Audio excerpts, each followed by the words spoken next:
안녕하세요, 성원고등학교 학생 여러분. 오늘은 2019학년도 고3 6월 모의평가에 있었던 생물 지문을 같이 보도록 하겠습니다. 부교재 몇 페이지냐면요, 109페이지입니다. 부교재 109페이지 펴주세요.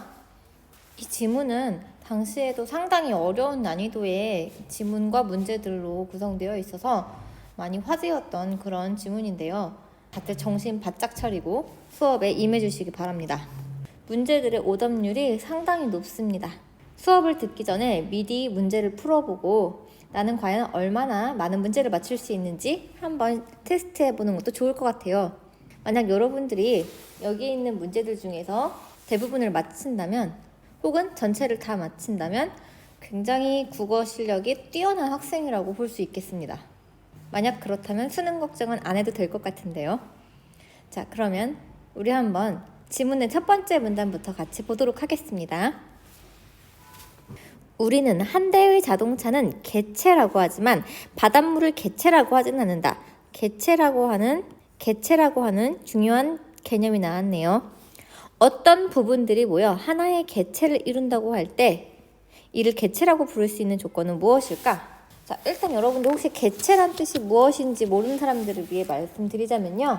개체란 분리할 수 없는 독립된 하나의 통일적 존재를 말합니다. 다시 말해 분리할 수 있거나 두 개 이상의 존재로 나뉠 수 있다면 그것은 개체가 아니겠죠. 한 대의 자동차는 우리가 개체라고 본대요. 하지만 바닷물은 개체라고 하지 않는데요.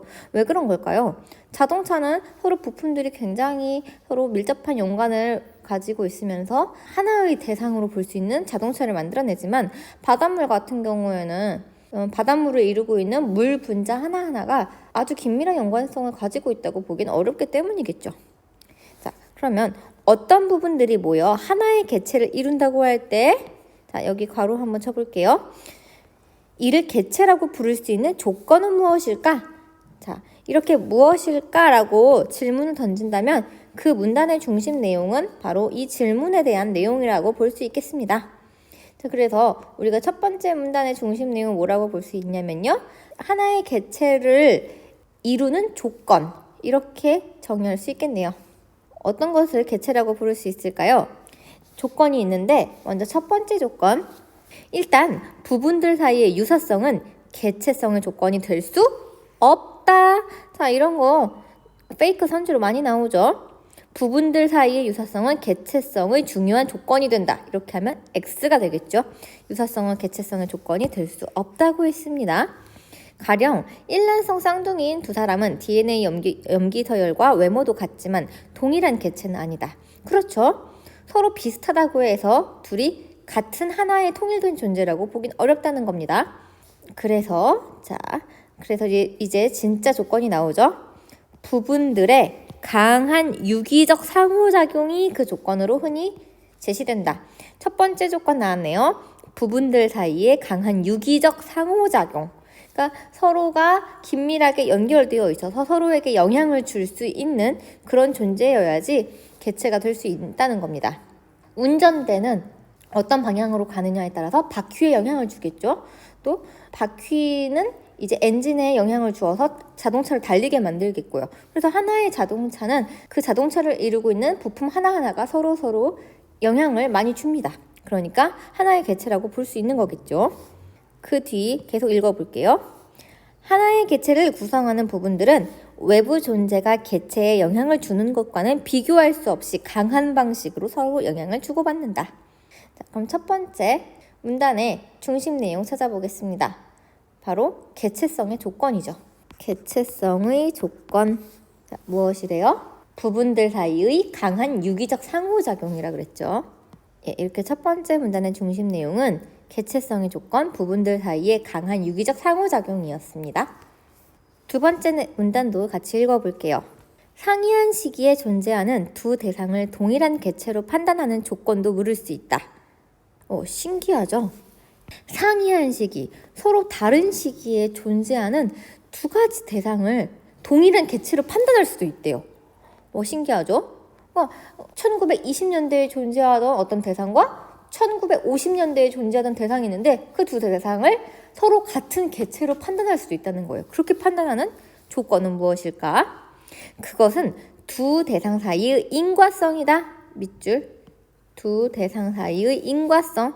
이것이 하나의 개체로 판단할 수 있는 조건 두 번째이죠.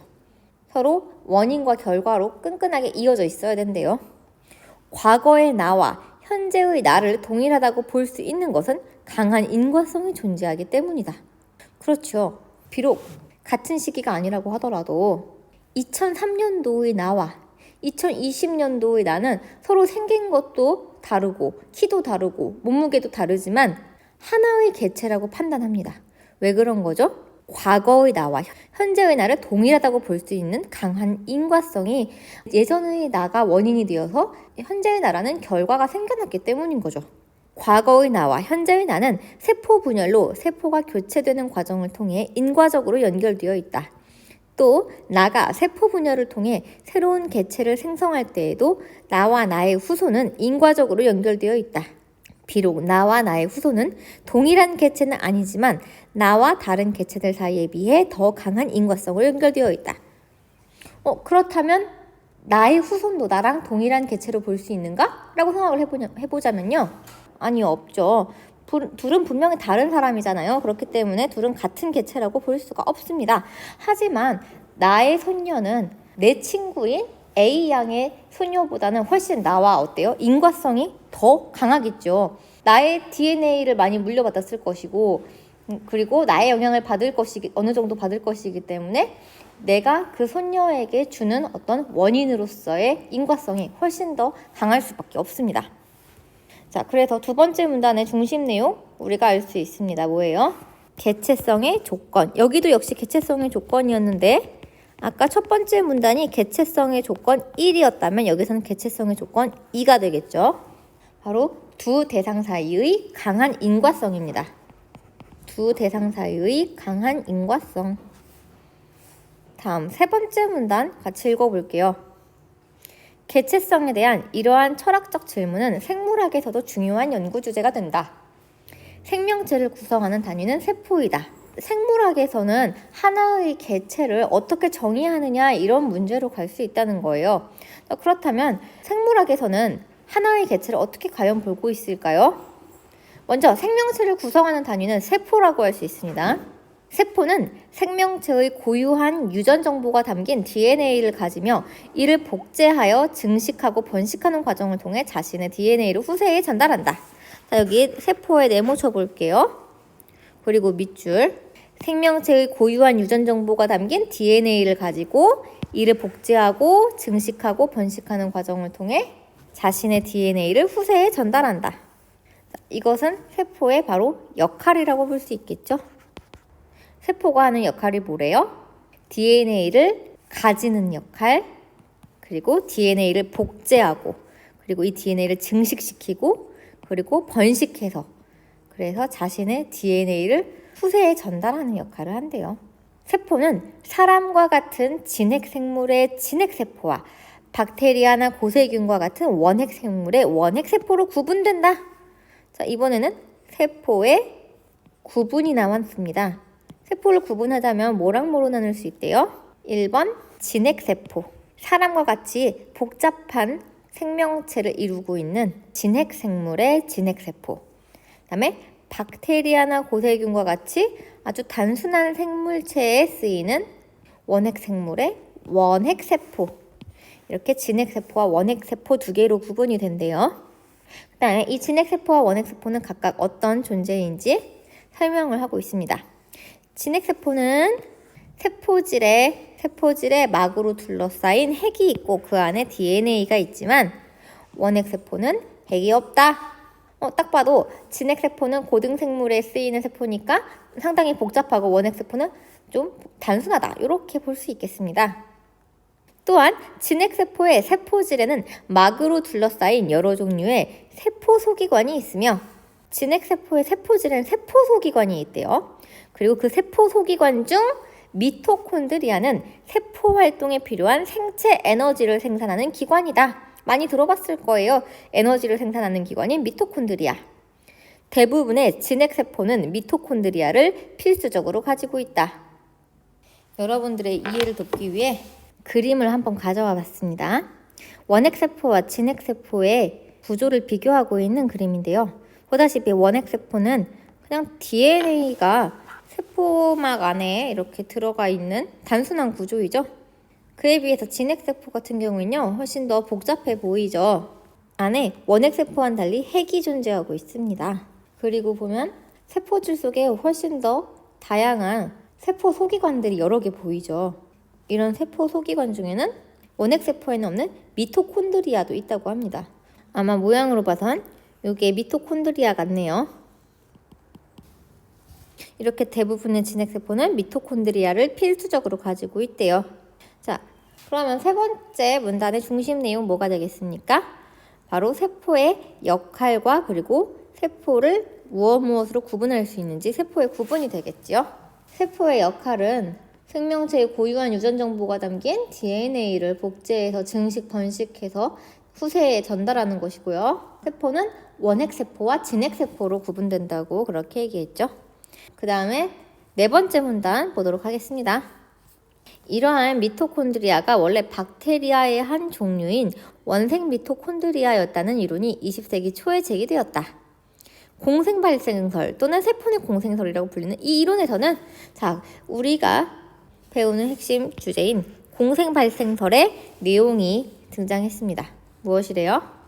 밑줄 미토콘드리아가 원래 박테리아의 한 종류인 원생 미토콘드리아였다는 이론. 이게 무슨 뜻이냐면요. 미토콘드리아가 지금처럼 세포 내 소기관으로 세포에 종속되어 있는 그런 기관이 아니라 박테리아의 한 종류로 당당한 하나의 개체, 하나의 생명체로 기능을 하고 있었다는 얘기입니다. 이게 바로 공생발생설이래요. 공생은 함께 사는 것인데 왜 이렇게 이름이 붙여졌는지 계속 볼게요. 이 이론에서는 두 원핵 생물 간의 공생관계가 지속되면서 진핵세포를 가진 진핵생물이 탄생했다고 설명한다. 그러니까 이 공생발생설이라고 하는 이론에서는 두 원핵 생물, 그러니까 원래 원핵 생물이었던 우리가 알고 있는 그 원핵 생물하고 그다음에 미토콘드리아라고 하는 원핵 생물, 이렇게 두 가지의 원핵 생물이 서로 공생, 같이 사는 관계가 지속되다가 나중에 미토콘드리아가 그 생물의 세포 기관이 되고, 그래서 진핵세포라는 더 발전된 세포를 가진 진핵생물로 진화를 하게 됐다고 그렇게 설명을 한대요. 계속 읽어볼게요. 공생은 서로 다른 생명체가 함께 살아가는 것을 말하며 서로 다른 생명체를 가정하는 것은 어느 생명체의 세포 안에서 다른 생명체가 공생하는 내부 공생에서도 마찬가지이다. 공생이라는 단어를 썼다는 것은 결국 미토콘드리아가 종속되어 있는 하나의 세포기관이 아니라 독립된 하나의 생명체로서 서로 다른 생명체로서 존재를 하고 있었다는 것이죠. 계속 읽어볼게요. 공생발생설은 한동안 생물학계로부터 인정받지 못했다. 하지만 인정은 못 받았대요. 미토콘드리아의 기능과 대략적인 구조 그리고 생명체 간 내부 공생의 사례는 이미 알려졌지만 미토콘드리아가 과거에 독립된 생명체였다는 것을 쉽게 믿을 수 없었기 때문이었다.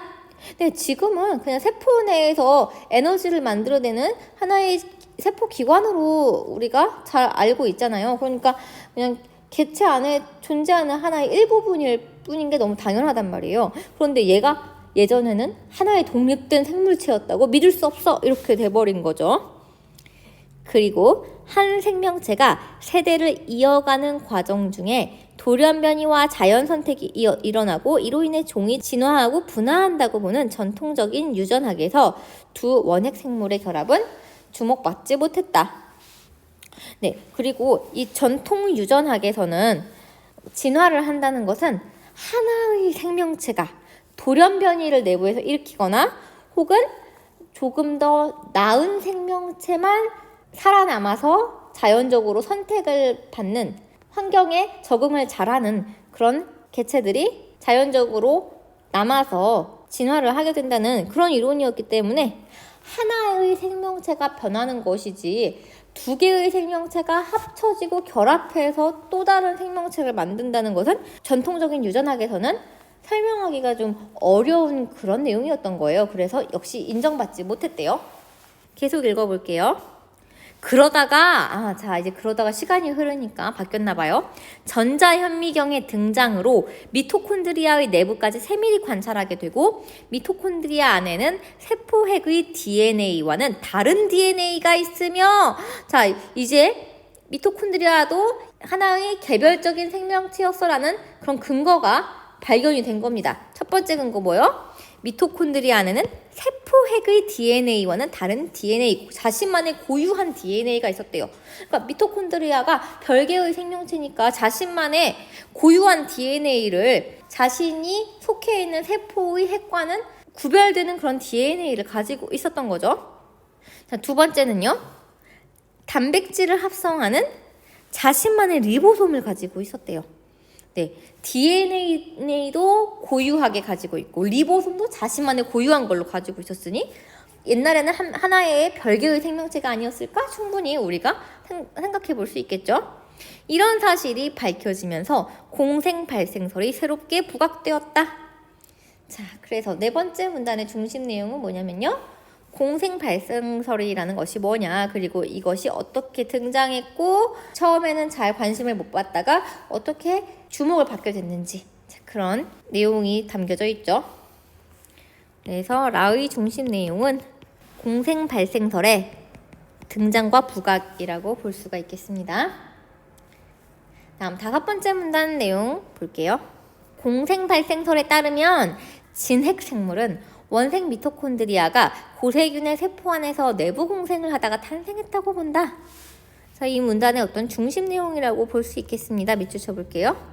공생 발생설에 따르면 진핵 생물은 원생 미토콘드리아가 고세균의 세포 안에서 내부 공생을 하다가 탄생했다.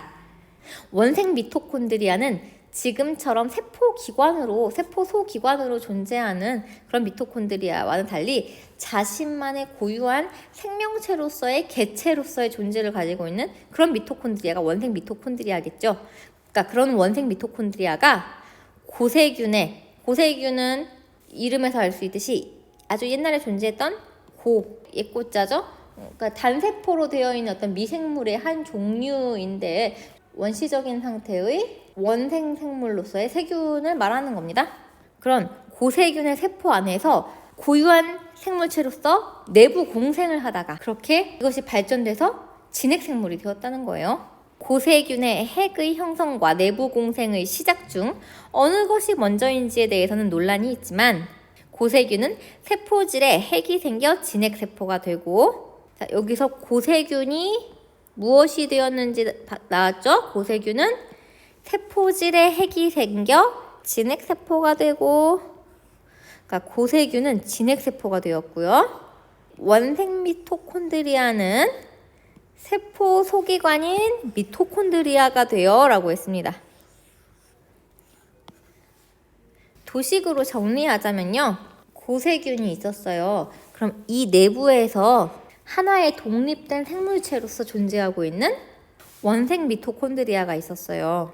이 둘은 서로 독립된 개체였어요.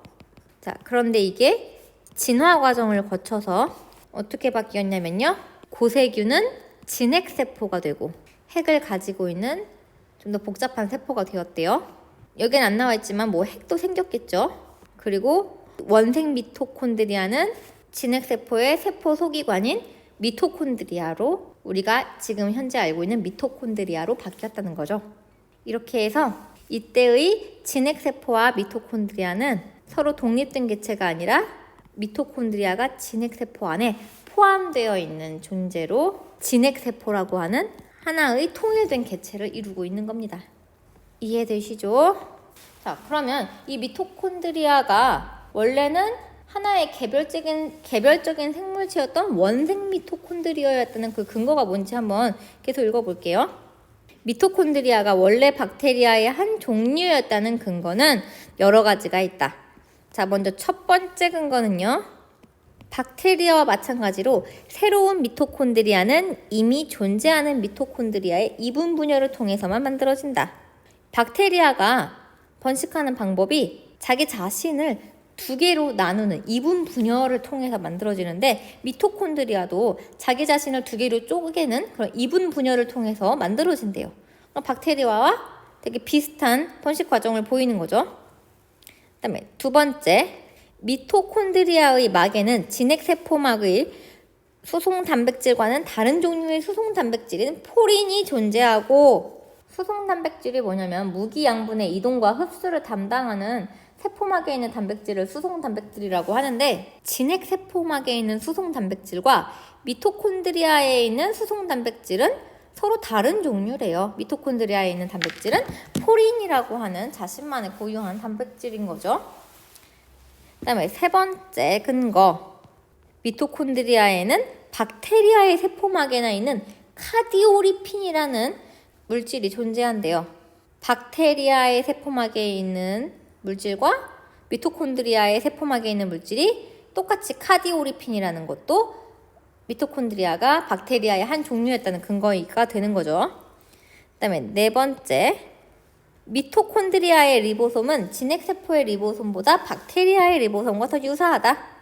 미토콘드리아가 진핵세포의 일부분이라면 같은 리보솜을 가져야 될 텐데, 미토콘드리아에 있는 리보솜은 진핵세포에 있는 리보솜과는 좀 차이가 있고 오히려 박테리아에 있는 리보솜과 더 비슷하다는 겁니다. 그럼 다섯 번째 중심 내용은 무엇이냐면요, 공생 발생설에 따른 고세균과 원생 미토콘드리아의 발생 과정, 어떻게 발생했다? 진핵세포와 미토콘드리아로 그렇게 진화해왔다라는 그런 과정을 우리가 알 수가 있습니다.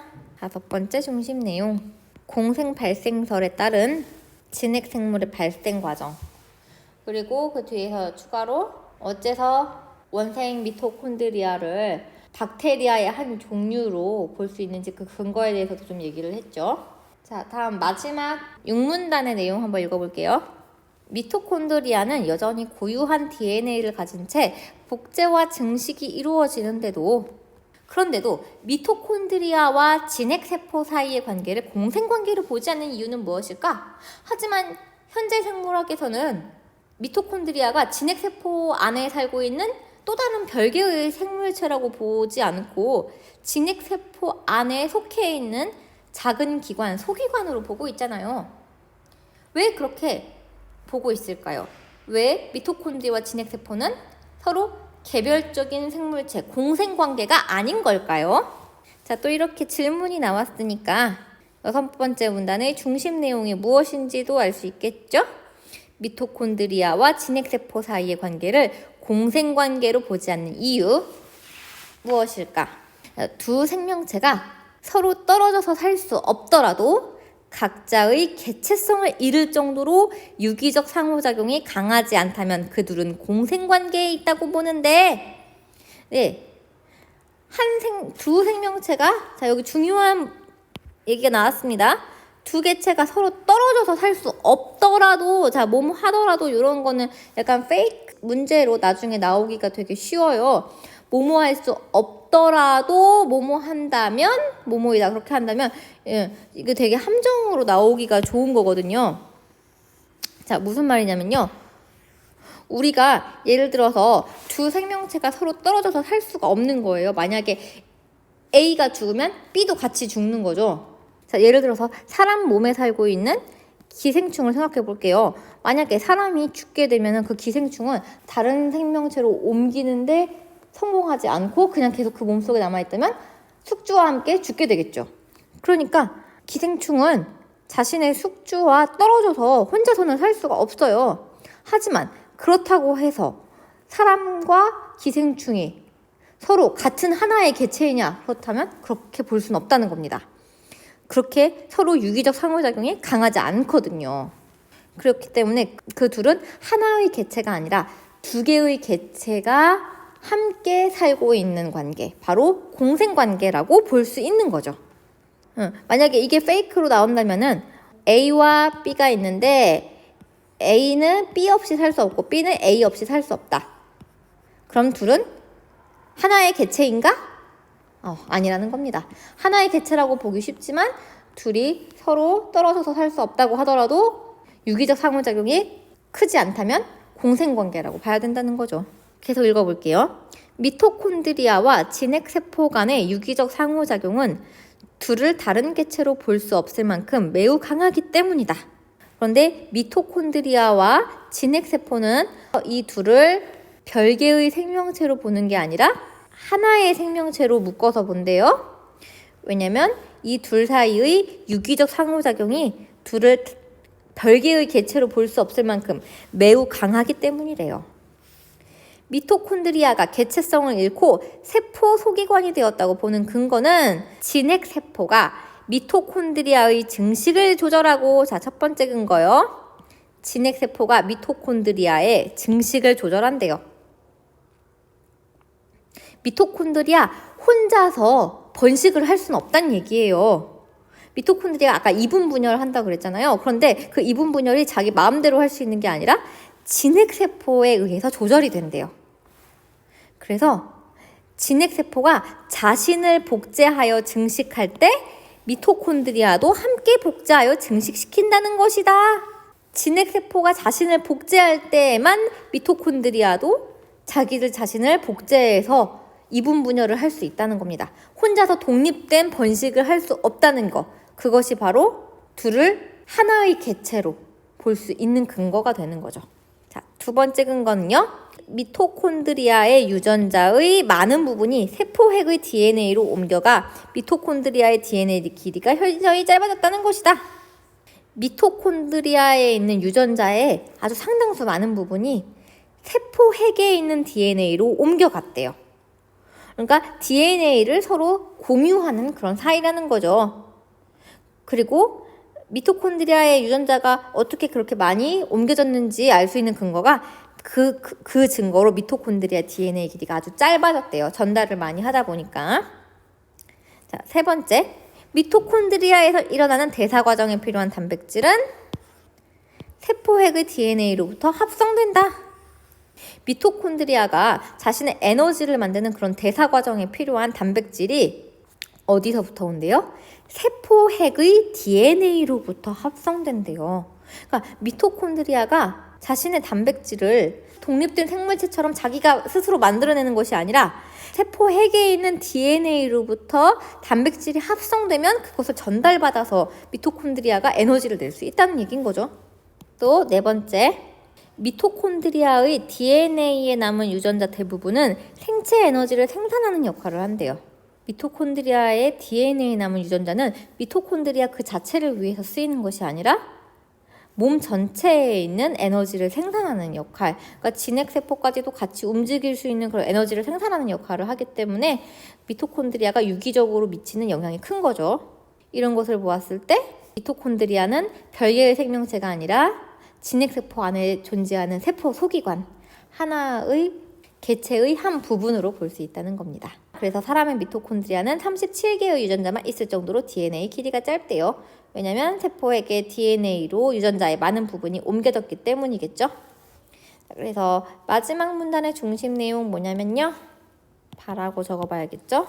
미토콘드리아와 진핵세포의 관계를 공생관계로 보지 않는 이유, 즉 미토콘드리아가 개체성을 잃고 세포 소기관이 되었다고 보는 근거가 무엇인지에 대해서 6번째 문단에서 얘기하고 있습니다. 이렇게 해서 원래는 별개의 생물체였던 원생 미토콘드리아와 고세균이 하나의 개체가 되어서 진핵세포 안에 있는 미토콘드리아가 되었다라는 그런 내용을 담고 있는 지문이었습니다. 이 글의 중심 화제는 정리하자면 뭐가 되겠습니까? 개체성이란 무엇인지, 개체성의 조건에 대해서 먼저 얘기를 했고요. 개체성의 조건과 공생 발생설에 따른 진핵생물의 발생 과정이라고 볼 수 있겠습니다. 개체성의 조건과 공생 발생설에 따른 진핵생물의 발생 과정. 그래서 이 글의 서술 방식을 보면요. 우선 공생 발생설이라고 하는 어떤 이론을 소개를 하고, 그리고 그 공생 발생설이라는 이론에 따르면 진핵생물의 발생 과정에 대해서 얘기를 하고 있었죠. 진핵생물, 핵이 있는 세포, 진핵세포와 그리고 그 안에 있는 미토콘드리아라는 존재가 어떻게 해서 처음 생겨났는지, 예전에는 별개의 생물체였지만 점점 하나의 개체가 되어서 진핵생물로 발전해 왔다 하는 그런 대상의 발생 과정을 설명하는 서술 방식을 취하고 있습니다. 자, 그러면 문제 한번 같이 풀어볼게요. 먼저 37번 문제. 이것은 정답률 75%로 비교적 쉬운 문제였습니다. 여러분도 쉽게 풀어볼 수 있었을 텐데요. 한번 볼까요? 1번 개체성과 관련된 예를 제시한 후 예를 제시한 것까진 맞았어요. 자동차는 괜찮고 바닷물은 아니야. 일란성 쌍둥이는 개체가 아니지만 과거의 나와 현재의 나는 하나의 개체라고 볼 수 있지. 이런 식으로 개체성과 관련된 예를 제시한 것까지는 맞았습니다. 그 다음에 공생발생설에 대한 다양한 견해? 아니죠. 공생발생설이 원래는 주목을 못 받다가 나중에 주목을 받게 됐는데 그 근거가 뭔지에 대해서 얘기를 했죠. 그러니까 다양한 견해라고 말했던 1번 적절하지 않네요. 2번 개체에 대한 정의를 제시한 후 이것도 틀렸죠. 개체에 대한 정의는 선생님이 여러분들의 이해를 돕기 위해서 얘기를 해준 것은 있었어요. 분리할 수 없는 독립된 하나의 통일적 존재다. 이렇게 설명을 해줬지만 그렇다고 해서 지문에서 이렇게 개체의 정의를 내려줬던 건 아니죠. 지문에서는 우리가 개체라고 부를 수 있는 조건이 무엇인지 개체의 조건을 얘기했지 개체의 정의를 얘기했던 적은 없습니다. 그렇기 때문에 개체에 대한 정의를 제시했다는 말은 틀려요. 그리고 세포의 생물학적 개념이 확립되는 과정도 얘기한 적 없죠. 이거는 틀렸네요. 그 다음에 3번 개체성의 조건을 제시한 후 이건 맞아요. 개체성의 조건으로 유기적 상호성과 두 대상 사이의 강한 인과성에 대해서 얘기했어요. 그리고 세포 소기관의 개체성에 대해 미토콘드리아라고 하는 것이 원래는 따로 떨어져 있는 개체이다가 나중에는 하나의 진핵세포 안에 있는 하나의 기관으로 개체의 일부분이 되었던 그러한 개체성에 대해서 공생발생설이라는 이론을 중심으로 설명하고 있는 거 너무너무 맞죠? 정답 3번이네요. 그 다음에 4번 개체의 유형을 분류한 후 개체 유형 분류한 적 없습니다. 세포의 소기관이 분화되는 과정 세포 소기관으로는 미토콘드리아 하나밖에 얘기 안 했잖아요. 무엇으로 분화가 되었는지 그런 거 얘기한 적 없었죠? 5번 개체와 관련된 개념들을 설명한 후 세포가 하나의 개체로 변화하는 과정을 인과적으로 서술하고 있다. 또 뭐 개체와 관련된 개념들은 공생 하나밖에 뭐 나오지도 않아서 개념들 설명했다고 보기도 좀 다소 무리가 있고요. 또 세포가 하나의 개체로 변화하는 과정이 아니라 진핵 생물이라고 하는 하나의 생물체가 어떻게 해서 고세균과 원생 미토콘드리아라고 하는 두 개의 개체가 하나로 통일되었는지 그 과정을 얘기를 했었죠. 세포가 하나의 개체로 되는 것이 아니라 진핵 생물이라고 하는 하나의 생물이 어떻게 하나의 개체가 되었는지 그 과정을 인과적이라기보다는 어떤 대상의 변화 과정 중심으로 서술하고 있죠. 정답은 3번이 되겠습니다. 다음 38번 문제 볼게요. 이 문제는 좀 난이도가 있었어요. 정답률 45%에 해당하는 다소 어려운 문제였습니다. 틀린 사람이 더 많다는 얘기죠. 45%면. 윗글에 대한 이해를 적절하지 않은 것은 유사성은 아무리 강하더라도 개체성의 조건이 될 수 없다. 네, 이 말 너무 맞는 말이죠. 아까 일란성 쌍둥이는 아무리 닮아도 서로 별개의 독립된 사람이지 이걸 하나의 개체라고 볼 수 없다고 얘기를 1문단에서 했습니다. 여기 나오죠? 부분들 사이의 유사성은 개체성의 조건이 될 수 없다. 일란성 쌍둥이는 DNA 염기서열 외모도 같지만 동일한 개체는 아니다 라고 해서 여기에서 38-1번이 확인되네요. 다음 38-2번은 어디서 확인될까요? 바닷물을 개체라고 말하기 어려운 이유는 유기적 상호작용이 약하기 때문이다. 자, 역시 첫 번째 문단을 보면요. 바닷물은 개체라고 하지 않는다 라고 했고 밑에서 보면 부분들 사이에 강한 유기적 상호작용이 개체의 조건이다 라고 얘기했잖아요. 그 얘기인 즉슨 개체가 아닌 바닷물은 부분들 사이에 강한 유기적 상호작용이 없다라고 봐야겠죠. 바닷물은 개체가 아니다. 개체의 조건은 유기적 상호작용이다 라고 했으니까 개체가 아닌 바닷물은 유기적 상호작용이 없다고 볼 수밖에요. 그래서 이 두 문장에서 38-2번이 확인되고 있습니다. 그 다음에 세 번째 새로운 미토콘드리아를 복제하기 위해서는 세포 안에 미토콘드리아가 반드시 있어야 한다. 5번째 문단에서 확인할 수 있습니다.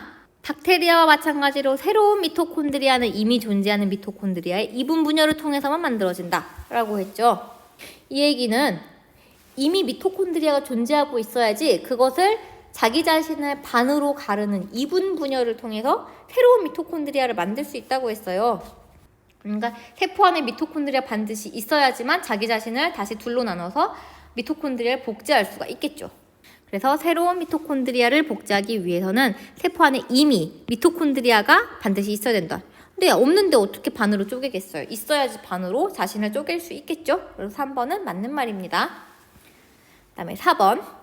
미토콘드리아의 대사 과정에 필요한 단백질은 미토콘드리아의 막을 통과하여 세포질로 이동해야 한다.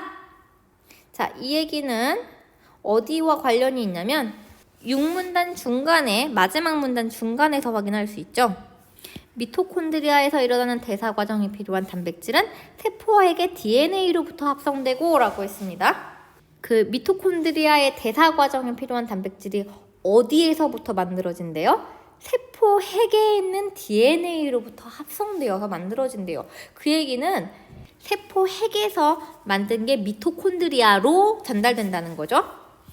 그런데 4번을 보면 미토콘드리아의 대사 과정에 필요한 단백질은 미토콘드리아의 막을 통과하여 세포질로 이동해야 된다고 써 있잖아요. 지문의 3번째 문단을 보면은 진핵세포는 세포질에 막으로 둘러싸인 핵이 있고 진핵세포의 세포질에는 막으로 둘러싸인 여러 종류의 세포 소기관 미토콘드리아가 있다 이렇게 얘기를 했어요. 진핵세포가 있으면 세포질이 있고 이 세포질 안에 미토콘드리아가 있는 겁니다.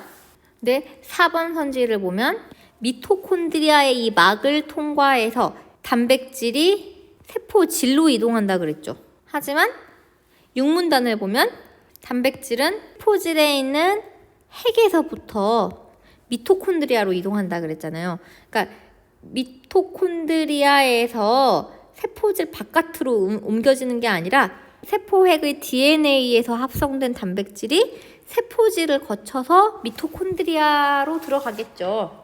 그래서 이 부분이 틀렸네요. 미토콘드리아의 막을 통과하여 세포질로 이동하는 것이 아니라 반대로 가야 되겠죠. 핵에서 합성된 후 세포질을 통과하여 미토콘드리아로 이동해야겠죠. 그러니까 단백질이 미토콘드리아에서 세포질로 가는 게 아니라 핵에서부터 만들어진 후 세포질을 거쳐 미토콘드리아로 그렇게 옮겨져야 돼요. 서로 반대로 지금 이동 경로를 반대로 얘기하고 있습니다. 그래서 4번이 틀렸죠. 4번이 정답이네요.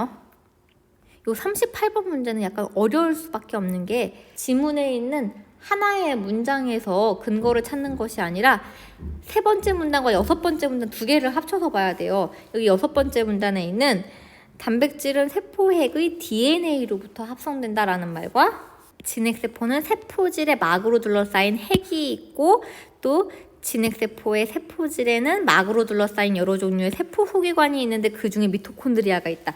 이 문장까지 같이 합쳐서 봐야 되는 거예요. 그래서 머릿속에 진핵세포가 있으면 거기에 세포질이 있고 세포질에는 핵도 있고 미토콘드리아도 있겠구나 이런 식으로 우리 머릿속에 그 도식을 그릴 수 있으면서 이렇게 문제를 풀어야지 잘 풀렸겠죠. 자, 그다음에 5번 선지 볼게요. 진핵세포가 되기 전에 고세균이 원생 미토콘드리아보다 진핵세포가 더 강한 인과성으로 연결되어 있다.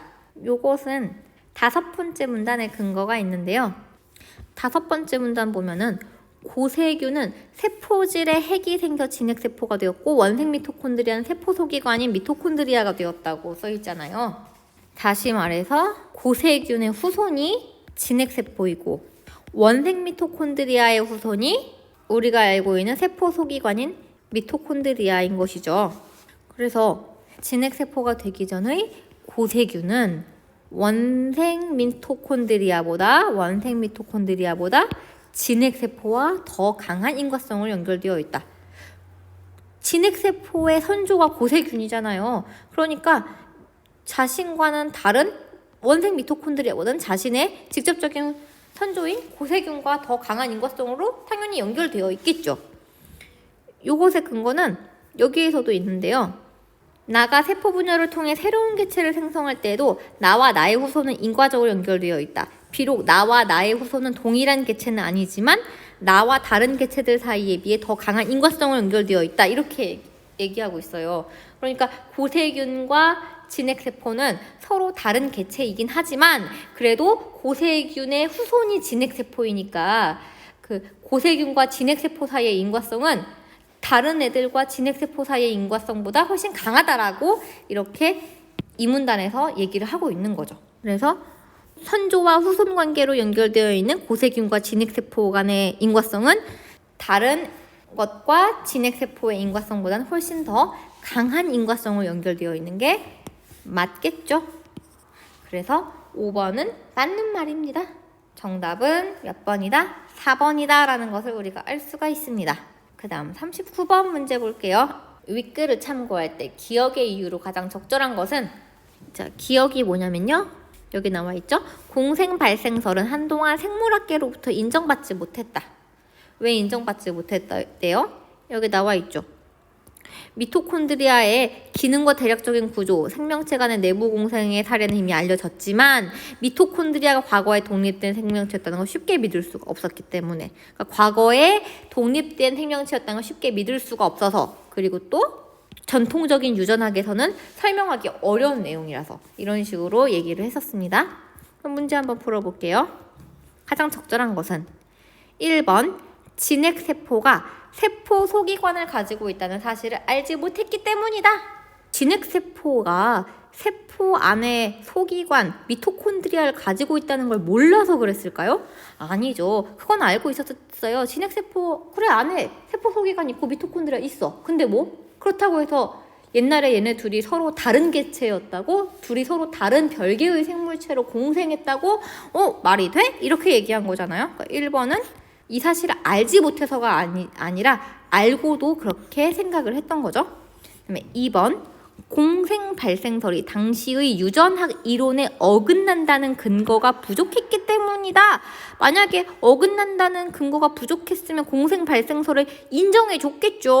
어긋나지도 않는데 인정해 줘야지 이래야지. 근데 당시의 유전학 이론, 전통적인 유전학인 하나의 개체가 돌연변이를 이루고 하나의 개체가 자연 선택적으로 진화해 간다라는 그 유전학 이론에서는 두 개의 생물체가 결합해서 진화해? 라는 건 약간 어긋났다는 거죠. 거기에 맞지 않았다는 거예요. 그래서 공생 발생설이 설득력을 얻지 못했던 겁니다. 그러니까 반대죠. 이런 어긋난다는 근거가 부족해서가 아니라 어긋난다고 보는 시각 때문이었죠. 어긋난다고 보는 시각 때문이었죠. 자, 3번 한 생명체가 다른 생명체의 세포 속에서 살 수 있다는 근거가 부족했기 때문이다. 한 생명체가 다른 생명체의 세포 속에서 살 수 있는 것을 뭐라고 하냐면 우리가 내부 공생이라고 한다고 지문에 나와 있었어요. 그런데 이 내부 공생이라는 것이 아예 불가능하다고, 그렇게 근거가 부족했기 때문에 인정을 안 한 걸까요? 자, 여기를 보면요. 생명체가 내부 공생의 사례는 이미 알려졌다고 그랬어요. 그러니까 생명체 간에 이미 내부 공생은 인정이 되고 있었다는 거죠. 사례가 있고 근거가 있으니까 내부 공생? 가능해. 그런데 그렇다고 해서 원생 미토콘드리아하고 진핵세포가 서로 별개의 개체였다는 걸 어떻게 증명할 수 있는데, 이런 식으로 나왔던 거죠. 그러니까 이 말은 틀린 말입니다. 내부 공생의 사례는 이미 알려졌다고 했으니까 내부 세포 속에 살 수 있다는 근거가 부족했다라는 말은 틀립니다. 한번 틀렸죠. 4번 미토콘드리아가 진핵세포의 활동에 중요한 기능을 한다는 사실을 알지 못했기 때문이다. 미토콘드리아의 기능을 몰라서, 미토콘드리아가 그 진핵세포의 활동에 중요한 에너지를 공급해준다는 그런 기능을 몰라서 사람들이 인정을 안 했었던 걸까요? 아닙니다. 여기도 나오지만 미토콘드리아의 기능은 이미 알려져 있다고 했어요. 미토콘드리아의 기능 알려져 있으니까 이 말도 틀렸죠. 4번도 틀렸죠. 5번 미토콘드리아가 자신의 고유한 유전 정보를 전달할 수 있다는 것을 알지 못했기 때문이다. 자, 여기서 공생 발생설이 학계로부터 인정 못 받다가 나중에 인정받게 된 이유가 뭐냐면 미토콘드리아 안에는 세포핵의 DNA와는 다른 자신만의 고유한 DNA가 있다는 사실이 밝혀지면서 공생발생설이 맞는 것 같아 라고 부각되었다 그랬죠. 그러니까 미토콘드리아가 자신만의 고유한 유전 정보, 고유한 DNA를 전달할 수 있다는 것을 아직 알지 못했으니까 그때는 그렇게 주목을 못 받았던 거겠죠. 그래서 정답은 5번에 있었네요. 뒤에서 자신의 고유한 DNA를 보유하고 있다는 게 알려지면서 미토콘드리아의 공생발생설 이론이 다시 주목을 받게 되었다라고 얘기했으니까 5번은 맞는 말입니다. 정답 5번이죠. 이것은 65%의 정답률로 그렇게 많은 학생들이 틀렸던 문제는 아니었습니다. 다음 40번 문제 볼게요. 보기는 진핵세포의 세포 소기관을 연구한 결과들이다. 윗글을 바탕으로 할 때 각각의 세포 소기관이 박테리아로부터 비롯되었다고 판단할 수 있는 것만을 보기에서 고른 것은?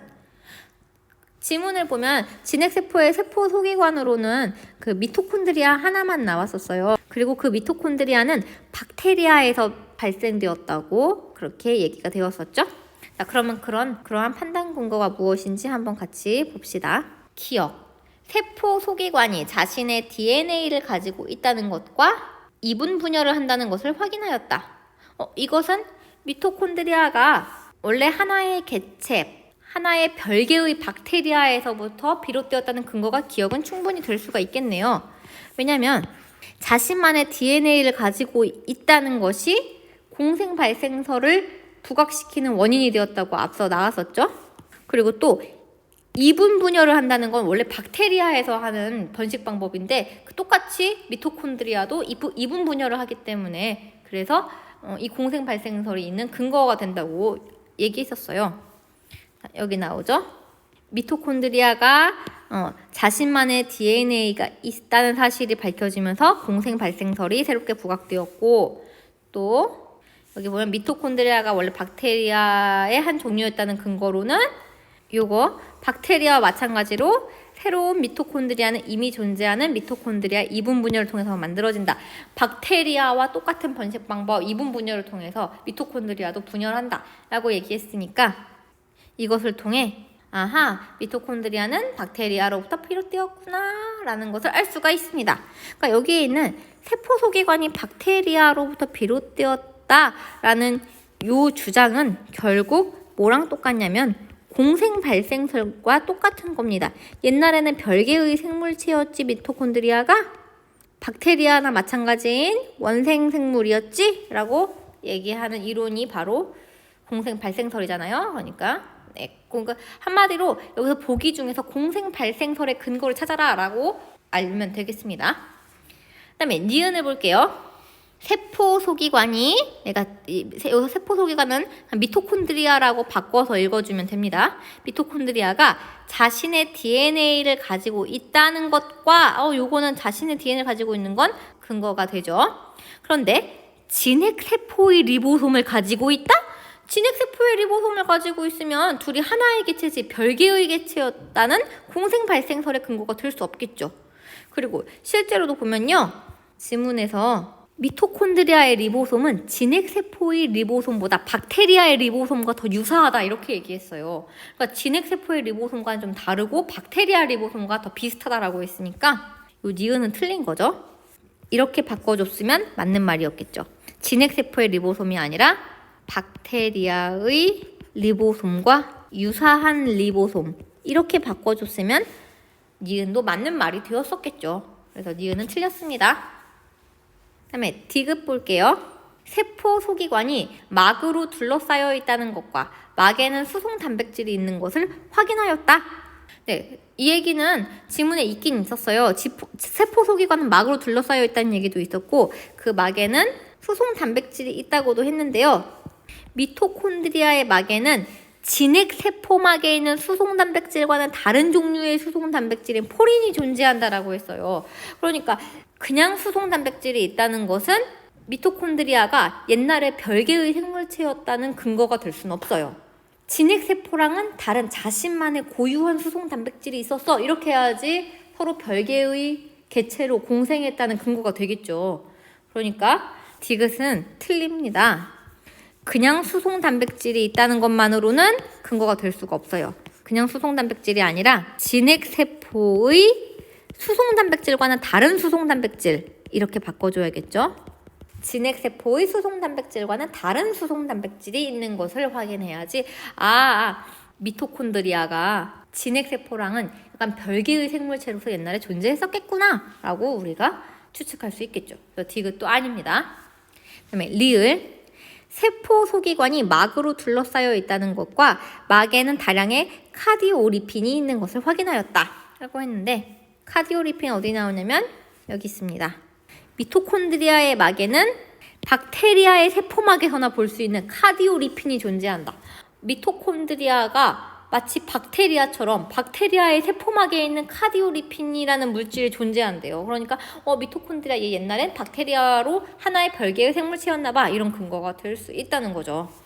그래서 여기 리을에 있는 세포 소기관의 막에 카디오리핀이 있다. 박테리아랑 똑같은 물질이 역시 있었으니까 리을은 근거가 될 수 있겠네요. 그래서 정답은 2번입니다. 기억 리을이 되겠죠? 40번의 정답률은 50%로 그렇게 높지는 않았습니다.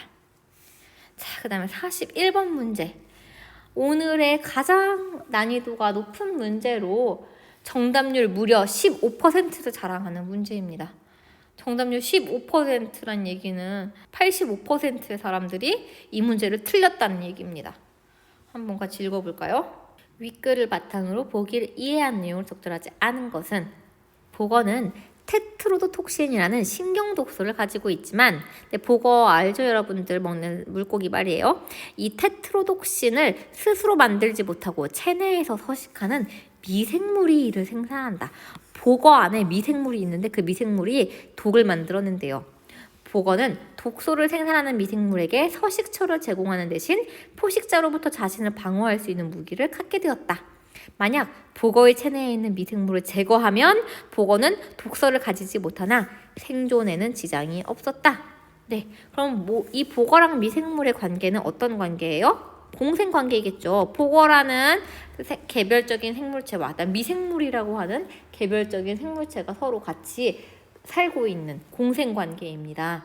그리고 여기 앞에서 보면 나왔죠. 두 생명체가 서로 떨어져서 살 수 없더라도 각자의 개체성을 잃을 정도로 유기적 상호작용이 강하지 않다면 그 둘은 공생관계에 있다 라고 했잖아요. 그러니까 그 보거하고 미생물은 떨어져서 살 수 없는 관계도 아니에요. 미생물을 제거해도 보거는 생존에 지장이 없다고 했으니까 서로 떨어져 살 수 있는 관계이기까지 한마디로 그렇게 서로 간에 유기성이 많이 높지 않은 그런 공생관계에 있는 겁니다. 떨어져 살 수 없을 때에도 공생관계가 유지될 수 있다고 했는데 떨어져 살 수가 있으면 더더욱 공생관계로 서로 개별적인 개체로 보기가 더 쉽겠죠. 자, 그래서 이 보거와 미생물의 관계는 의심할 여지 없는 서로 별개의 개체관계, 공생관계입니다. 하나의 개체가 아니에요. 다음에 두 번째 사례입니다. 실험실의 아메바가 병원성 박테리아에 감염되어 대부분의 아메바가 죽고 일부 아메바는 생존하였다. 생존한 아메바의 세포질에서 서식하는 박테리아는, 자, 이번엔 아메바와 그 아메바의 세포질에 살고 있는 박테리아의 관계이겠네요. 얘네들은 서로 어떤 관계일까요? 박테리아는 스스로 복제하여 증식할 수 있었고, 자, 이 박테리아는 어땠대요? 스스로 복제하여 증식할 수가 있었대요. 여기 앞에서 보면요, 미토콘드리아와 진핵세포의 관계에서는 진핵세포가 미토콘드리아의 증식을 조절하고 자신을 복제하여 증식할 때 미토콘드리아도 함께 복제하여 증식시킨다 그랬잖아요. 그러니까 미토콘드리아는 혼자서 증식을 못하고 진핵세포가 증식할 때 따라서 증식할 수 있대요. 진핵세포의 조절을 받아야만 됩니다. 그런데 여기에 있는 박테리아는 어땠어요? 스스로 복제하여 증식할 수가 있었대요. 그러면은 이 박테리아는 아메바라는 개체의 일부분에 속한다고 봐야 될까요? 아니면은 아메바와는 서로 다른 개체라고 봐야 될까요? 스스로 복제할 수 있으니까 진핵세포 내부에 있는 미토콘드리아와는 달리 아예 별개의 개체로 봐줘야겠죠. 자, 그러니까 아메바랑 박테리아의 관계도 어떤 관계예요? 공생관계입니다. 왜냐? 박테리아가 스스로 복제하여 증식할 수 있다는 이 부분 때문에 미토콘드리아와 좀 증식 방법이 다르니까요. 자, 그리고 또 그 뒤를 보면요. 더 이상 병원성을 지니진 않았다. 아메바에게는 무해하지만 박테리아에게는 치명적인 항생자를 아메바에게 투여하면 박테리아와 함께 아메바도 죽었다. 그런데 여기에서 복어와 미생물과의 관계랑 다른 점이 있네요. 미생물을 죽이면 복어도 죽었지만 박테리아를 죽이면 아메바도 함께 죽었대요. 그러니까 여기 나오는 아메바와 박테리아의 관계는 서로 떨어져서 살 수 없는 공생관계가 되겠네요. 여기서 서로 떨어져 살 수 없더라도 공생관계에 있을 수 있다라고 했잖아요. 그 아메바와 박테리아는 서로 떨어져서 살 수는 없지만 자기 증식을 할 수 있다는 점에서 유기적 상호작용은 그리 강하지 않고, 그래서 둘은 공생관계에 있다고, 서로 별개의 개체라고 봐야겠죠. 근데 그냥 상식적으로 생각해봐도 아메바에 서식하는 박테리아는 아메바의 일부인가? 이렇게 본다면 틀려요. 아메바의 일부가 아니라 박테리아는 그냥 거기 서식하고 있는 또 하나의 개체일 뿐이죠. 네, 그렇기 때문에 지금 보면 복어와 미생물, 아메바와 박테리아 둘 다 공생관계인데 다만 복어와 미생물은 함께 떨어져서 살 수 있는 공생관계, 아메바와 박테리아는 서로 떨어져서는 살 수가 없는, 서로가 서로의 생명에 영향을 주는 좀 더 긴밀한 공생관계라고 볼 수가 있겠습니다. 자, 이것을 보면서 1번부터 풀어볼게요. 자, 병원성을 잃은 아메바의 세포질에서 서식하는 이 박테리아는 세포 소기관으로 변한 것이겠군. 세포 소기관이면은 별개의 개체가 아니라 아메바의 일부라는 얘기인 거잖아요. 그러니까 아메바랑 박테리아는 서로 하나의 개체라고 보는 관점이잖아요. 그런데 둘은 공생관계니까 틀렸죠. 이 둘은 하나의 개체가 아닙니다. 미토콘드리아와 진핵세포의 관계랑은 달라요. 하나의 개체가 아니라서 1번이 틀렸고 1번이 적절하지 않은 정답이 되겠습니다. 그다음에 2번. 복어의 체내에서 서식하는 미생물은 복어와의 유기적 상호작용이 강해진다면 개체성을 잃을 수 있겠군.